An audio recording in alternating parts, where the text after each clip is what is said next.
So ఈ రోజు మనతో పాటు ఉన్నారు ప్రముఖ సినీ క్రిటిక్ భరద్వాజ గారు. నమస్కారం. నమస్తే. సార్, ఇక్కడ ఎక్కడ చూసినా కూడా ఇప్పుడు ఒకటే మానియా ఏంటంటే సాలార్ మూవీ మానియా జరుగుతుంది.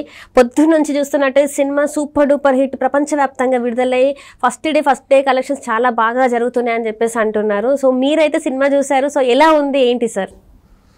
అంటే ఈ సినిమా మీద భారీ అంచనాలు ఉన్నాయి అందరికీ. అందరితో పాటు నేను కూడా చాలా అంటే ఒక లెవెల్లో ఉంటుంది సినిమా అనుకునే వెళ్ళాను. అయితే ఈ కథలు పెద్దగా కొత్త ట్విస్టులు కానీ అలాంటివి ఏం లేవు. అసలు కథలోనే పెద్దగా కొత్తదనం లేని కథ ఇది. అంటే కిస్సా కుర్సీకా అనే లైన్ ఒక్క మాటలో చెప్పాలంటే కిస్సా కుర్సీకా అని, కుర్చీ కోసం తగాదా.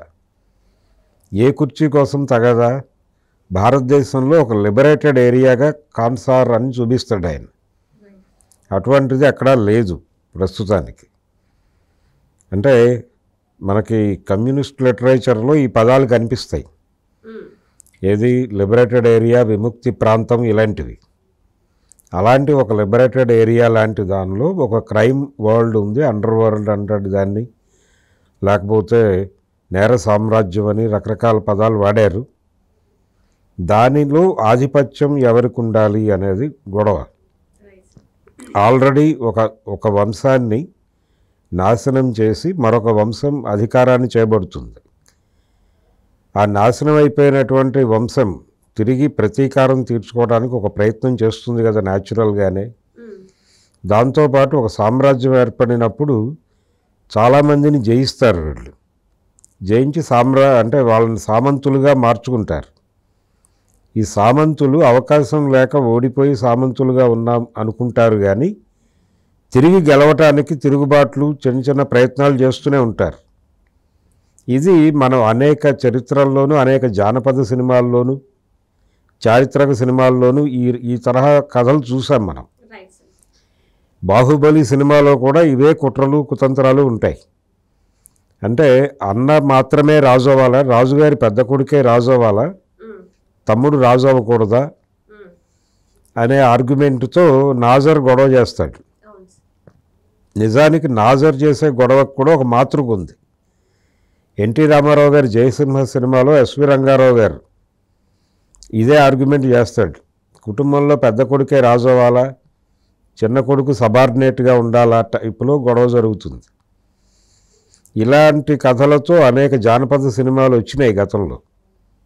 అలాంటి కథతోనే ఇప్పుడు ఈ సినిమా సలార్ అనేటువంటి కొత్త టైటిల్తో తీసుకొచ్చాడు. పాత కథకి కొత్త టైటిల్. సో కథలో పెద్దగా మెరుపులేని లేవు. అయితే ఈయన దానికి ఎంచుకున్నటువంటి నేపథ్యం స్నేహం అనే నేపథ్యాన్ని ఎంచుకున్నాడు ఈయన. అంటే ఆడియన్స్ని ఎమోషనలైజ్ చేయటం కోసం దాన్ని తీసుకున్నాడు. ఆ స్నేహం అనేది ఎమోషనల్ చేయటం కోసం తీసుకున్నాడు, కానీ ఏ సన్నివేశం కూడా ఆడియన్స్ని ఎమోషనలైజ్ చేయలేకపోయినాయి సినిమాలో. ఏ సీను కూడా. మదర్ సెంటిమెంట్ కూడా ఉంది ఈ సినిమాలో. అది కూడా ప్రేక్షకుల్ని కట్టిపడేసేదిగా కనిపించలేదు. అంటే థియేటర్ ఎమోషనలైజ్ కాలా. ఏ సీన్కి ఆ సీన్ అద్భుతంగా తీశాను అనుకున్నాడు ఆయన. అనుకున్నాడు, కానీ అలాగే ప్రభాస్కి కూడా పెద్దగా డైలాగులు లేవు సినిమాలో. చాలా క్లుప్తంగా ఉంటాయి డైలాగులు. యాక్షన్ పార్ట్ కోసం వాడేశారు అతన్ని, అంటే కట్అవుట్ని వాడారు. రాజమౌళి చాలా సందర్భాల్లో అనేవాడు, ప్రభాస్ కట్అవుట్ని ప్రాపర్గా యూటిలైజ్ చేస్తే సినిమా ఆడేస్తుంది అని. అలా కట్అవుట్ని వాడే ప్రయత్నం చేశాడు ఇతను. అంటే బీభత్సమైన యుద్ధాలు పెట్టాడు, గొడ్డళ్లతో నరకటం, ఇలాంటి కార్యక్రమం. వైలెన్స్ చాలా పీక్స్లో ఉంది. యానిమల్ చూసాం ఈ మధ్య కాలంలోనే మనం. దాదాపు యానిమల్ రేంజ్లో వైలెన్స్ ఉంది ఈ సినిమాలో కూడా. కాకపోతే యానిమల్లో సందీప్ థియేటర్ని ఎమోషనలైజ్ చేయగలిగాడు. ఎమోషనలైజ్ చేసినటువంటి కంటెంట్ మంచి కంటెంట్ కాదు అది. ఆయన కొన్ని దుర్మార్గమైన అభిప్రాయాలతో థియేటర్ని ఎమోషనలైజ్ చేయటం వలన ఆ సినిమా ఆడేసింది. ఈ సినిమాలో ఏ సన్నివేశాన్ని కూడా ఆడియన్స్ని ఇన్వాల్వ్ చేయడు డైరెక్టర్. అది లోపం ప్రధానంగా. అంటే ప్రేక్షకుడు కళ్ళు చెమర్చాలి, కొంచెం బాధ అనిపించాలి, ఆడియన్స్ ఫీల్ అవ్వాలి. ఆడియన్స్లో ఆ స్పందన కలిగించే అంశాలు ఉన్నాయి సినిమాలో, స్క్రిప్ట్లో రాసుకున్నారు. ఒక చిన్నపిల్ల మీద రేప్ అటెంప్ట్ చేయబోతాడు ఒక వ్యక్తి, అతన్ని ప్రభాస్ చంపేస్తాడు. ఆ ఎపిసోడు అలా ఒక యాక్షన్ ఎపిసోడ్ షూట్ చేసినట్టు చేశారు, కానీ దాన్ని ఎమోషనలైజ్ చేయటంలో ఫెయిల్ అయ్యాడు డైరెక్టర్. రైట్. ఇలాంటి అవకాశాలు ఉన్నాయి. అలాగే మదర్ సన్ మధ్యలో వచ్చే సన్నివేశాలని కూడా ఏదో అలా నడిపేశాడు, కానీ చూసేటువంటి ఇప్పుడు ఛత్రపతి సినిమాలో ఉంటుంది మదర్ సన్ మధ్యలో ఘర్షణ, అలాంటిదే ఇక్కడ కూడా ఉంటుంది, కానీ ఆ లెవెల్ ఎమోషనలైజ్ చేయలేకపోయాడు ఆయన. అంటే ప్రేక్షకుల్ని కథతో ఇన్వాల్వ్ చేయాలి. అలాగే ప్రభాస్ క్యారెక్టర్ని కూడా కథలో భాగం చేయలా, విడిగా ఎలివేషన్ ఇచ్చుకుంటూ వెళ్ళాడు ఆ క్యారెక్టర్కి. ప్రత్యేకంగా చూపించే ప్రయత్నం చేశాడు. ఎంటర్టైనింగ్ ప్రభాస్ లేడు సినిమాలో, ఎంటర్టైన్ చేయడు. అలాగే రొమాంటిక్ ప్రభాస్ కూడా లేడు, సీరియస్ ప్రభాస్ మాత్రమే ఉన్నాడు. మధ్యలో 2-3 సన్నివేశాలు, చిన్నపిల్లలతో క్రికెట్ ఆడే సన్నివేశాలు లాంటివి కొన్ని పెట్టి ఏదో అక్కడ హాస్యం జల్లే ప్రయత్నం చేశాడు, కానీ అది కూడా వర్కౌట్ అవ్వలేదు. దీంతో అది అంటే ఫ్యాన్స్ బయటకు వచ్చి అద్భుతం అని మాట్లాడారు. ఈ బెనిఫిట్ షోస్ చూసినటువంటి అభిమానులు, తర్వాత ఇప్పుడు కూడా షోకి వెడుతున్నటువంటి అభిమానులు బయటకు వచ్చి, అంటే వాళ్ళకి విపరీతమైన ఆకలి ఉంది. ఇంతకుముందు 2 సినిమాలు బాగా నిరుత్సాహపరిచేవాళ్ళు, రాధేశ్యాము అలాగే ఆదిపురుష్. అందువలన వాళ్ళకి నచ్చింది సినిమా, వాళ్ళు బయటకు వచ్చి బాగుందని చెప్తున్నారు. కానీ సాధారణ ప్రేక్షకుడు పర్వాలేదు, ఒక మోస్తరుగా ఉంది, ఆశించిన స్థాయిలో లేదు, ఇలా మాట్లాడుతున్నారు. టోటల్గా బాలేదు అనే పరిస్థితి కూడా లేదు. మిక్స్డ్ టాక్ వస్తుంది, మిశ్రమ స్పందన కనిపిస్తోంది. ఈ మిశ్రమ స్పందన కలిగించడానికి కారణం సినిమా ఎమోషనల్గా కనెక్ట్ కాలేదు ఆడియన్స్కి, అది ఒక ప్రాబ్లం. ఇంకొక ప్రాబ్లం ఏంటంటే ఈ సినిమాలో ఈ 2 క్యారెక్టర్ల మధ్య స్నేహం, అంటే ప్రభాస్ స్నేహితుడి మాటకి కట్టుబడి ఉంటాడు, అలాగే తల్లి మాటకి కట్టుబడి ఉంటాడు. ఈ 2 ప్రతిబంధకాలుగా తయారయ్యాయి అనేది అద్భుతమైన పాయింట్. దాన్ని కూడా ప్రేక్షకులతో అయ్యో అనిపించేలాగా తీయలేకపోయాడు డైరెక్టర్. అంటే ఇది ప్రశాంత్ నీల్ డిజైనింగ్ ప్రాబ్లం తప్ప ప్రభాస్ ప్రాబ్లం కాదు. కేజీఎఫ్లో కూడా మదర్ సెంటిమెంట్ సీన్లు 2-3 బాగా ఎమోషనలైజ్ చేస్తాయి, కానీ టోటల్ సినిమా ఎమోషనల్గా ఆడియన్స్ని కనెక్ట్ చేసుకోదు. అది కూడా దానిలో అది యాక్షన్ పార్ట్ ఉండటం వలన పాస్ అయిపోయింది సినిమా. దీనిలో డ్రామా పార్ట్ ఎక్కువ ఉంది. ఈ డ్రామాలో ఎమోషన్ ఆడియన్స్కి కనెక్ట్ అయ్యేలాగా లేకపోవటం వలన ఈ మిక్స్డ్ టాక్ అనేది బయటకు వచ్చింది. అంటే ఇప్పుడు ప్రభాస్ ఎక్కువసేపు కనిపించకపోవడం వలన ఇలా అవుతుంది? అదేం లేదు, ప్రభాస్ కనిపించాడు, బాగానే కనిపించాడు. అంటే మొదట వాళ్ళు ఇచ్చినటువంటి ట్రైలర్లో లాస్ట్లో కనిపిస్తాడు, ఇదే కొలతలో సినిమాలో కూడా కనిపిస్తాడు అని ప్రచారం జరిగింది, కానీ సినిమాలో అతని రోల్ బాగానే ఉంది, ఆ ప్రాబ్లం ఏం లేదు. అంటే ప్రభాస్ ఫ్రెండ్గా యాక్ట్ చేసిన పృథ్వీ ఎలా ఉంది సార్? పృథ్వీరాజ్ అతను స్వతహాగా మంచి దర్శకుడు. ఆయన డైరెక్ట్ చేసిన లూసిఫర్ సినిమానే మన చిరంజీవి గారు గాడ్ ఫాదర్గా రీమేక్ చేశారు ఇక్కడ. ఇప్పుడు దానికి సీక్వెల్ తీసే పనిలో ఉన్నాడు ఆయన మోహన్ లాల్తోనే. తనకిచ్చినటువంటి క్యారెక్టర్ పరిధి మేరకు అద్భుతంగా నటించాడు ఆయన. ప్రభాస్ కూడా పెర్ఫార్మెన్స్ సైడ్ డైరెక్టర్ ఏమి కోరుకున్నాడో అది ఇచ్చే ప్రయత్నం చేశాడు. కాకపోతే ఆ క్యారెక్టర్ని ఇంకొంచెం ఎంటర్టైనింగ్గా నడిపి ఉండొచ్చు. అంటే హీరో ఎమోషనల్గా మాత్రమే ఉంటాడు, కేవలం ఫైట్స్ మాత్రమే చేస్తాడు అన్నట్టుగా నడిపారు. అట్లా నడపకూడదు. అంటే ఇంతకు ముందు వచ్చినటువంటి ప్రభాస్ సినిమాలు ఎంటర్టైనింగ్గా కూడా ఉన్నాయి. Right sir. మిర్చి లాంటి సినిమాల్లో ఎంటర్టైనింగ్ ప్రభాస్ ఉంటాడు, రొమాంటిక్ ప్రభాస్ ఉంటాడు, యాక్షన్ ప్రభాస్ కూడా ఉంటాడు. ఇవన్నీ అంటే నవరసాలు పలకాల ఆ పాత్రలు. ఇక్కడ ఏమైందంటే ఈ సామ్రాజ్యము, ఈ కాన్సార్ సామంతరాజులు వాళ్ళకి ఒక్కొక్కళ్ళకి టిపికల్ మేనరిజమ్స్ పెట్టి వాళ్ళని పరిచయం చేయటం, దీనికి ఎక్కువ స్పేస్ తీసుకున్నాడు డైరెక్టర్. ఒక రకంగా దీనిలో అంటే ఎండ్ హుక్ చేసేటువంటి సెకండ్ పార్ట్కి లింక్ చేసేటువంటి సన్నివేశం, ఆ డిజైనింగ్ బాగుంది. ఫస్ట్ హాఫ్ చాలా ఇబ్బంది పెట్టాడు, ల్యాగ్ ఉంది. సెకండ్ హాఫ్ కొంచెం పర్వాలేదు, స్పీడ్ అందుకుంది అనిపిస్తుండగా నెమ్మదిగా సెకండ్ పార్ట్కి లీడ్కి తీసుకెళ్తాడు.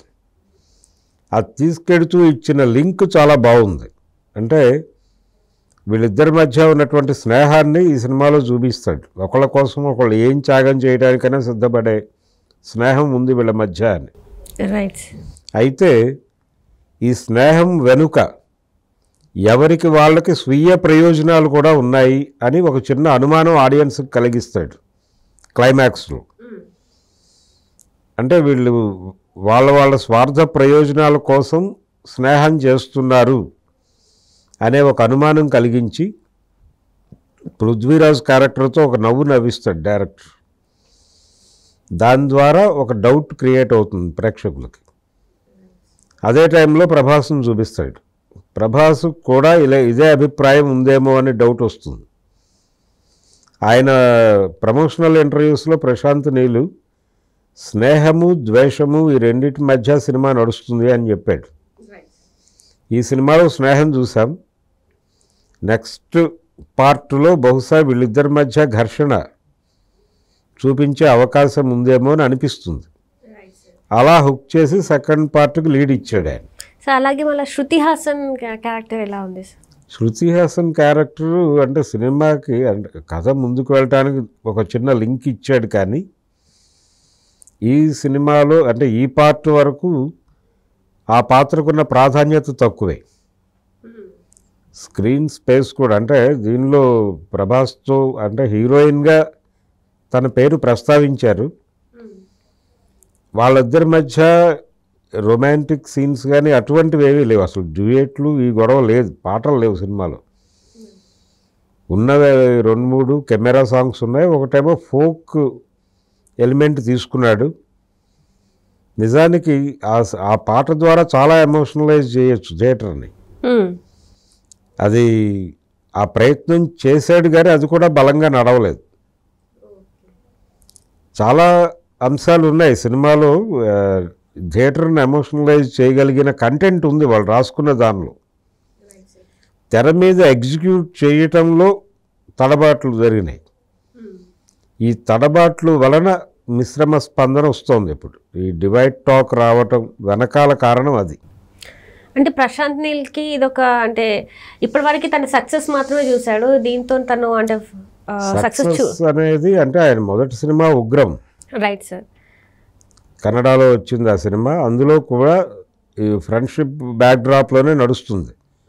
ఉగ్రం తాలూకా ఛాయలు ఉన్నాయి దీనిలో. అది అందరూ అంటున్నారు ఉగ్రంని ఒక కొత్త అంటే ఒక పెద్ద హీరోతో తీస్తే బాగుండని అప్పుడు అనుకున్నాడు. సో అది ఇప్పుడు నెరవేర్చుకున్నారని కూడా అనుకుంటున్నారు సార్.